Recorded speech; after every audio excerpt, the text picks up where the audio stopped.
পবিত্র কোরআন কেন সৃষ্টি করা হয়েছে, বিজ্ঞান দিল সেই তথ্য।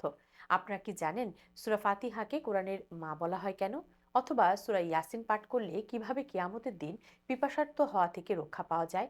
আজকের আলোচনায় আমরা এমনই চাঞ্চল্যকর তথ্য ও বৈজ্ঞানিক দৃষ্টিকোণ থেকে কোরআনের মহিমা জানব। পবিত্র কোরআন মহান আল্লাহর পক্ষ থেকে মানবজাতির জন্য এক অপার বিস্ময়। এটি শুধু একটি ধর্মগ্রন্থই নয়, বরং জীবন চলার পথে একটি পূর্ণাঙ্গ নির্দেশিকা।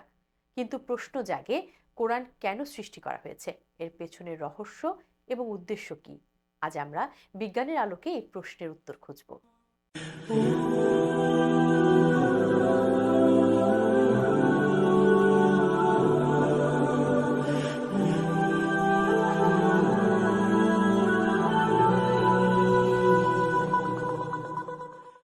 কোরআন সৃষ্টির মূল উদ্দেশ্য হলো মানুষকে সঠিক পথ দেখানো। আল্লাহ বলেন, এটি এমন একটি কিতাব যাতে কোনো সন্দেহ নেই, এটি মুত্তাকিদের জন্য হিদায়াত। সূরা বাকারা আয়াত 2। কোরআন মানুষকে অন্ধকার থেকে আলোর পথে নিয়ে আসে। এটি শুধু ধর্মীয় নির্দেশনা দেয় না, বরং জ্ঞান ও বিজ্ঞানেরও এক অফুরন্ত ভাণ্ডার। কোরআনে মহাবিশ্ব, প্রকৃতি, মানবদেহ এবং জীবনের নানা রহস্য সম্পর্কে বিস্ময়কর তথ্য দেওয়া হয়েছে, যা আধুনিক বিজ্ঞান আজ স্বীকার করে নিয়েছে। বিজ্ঞান আজ কোরআনের অনেক আয়াতের সত্যতা প্রমাণ করেছে। যেমন কোরআনে বলা হয়েছে, আমি আকাশকে শক্তিশালী করে সৃষ্টি করেছি এবং আমি অবশ্যই সম্প্রসারণকারী। সূরা জারিয়াত আয়াত 47। বিজ্ঞানী এডউইন হাবল প্রমাণ করেছেন যে মহাবিশ্ব প্রসারিত হচ্ছে।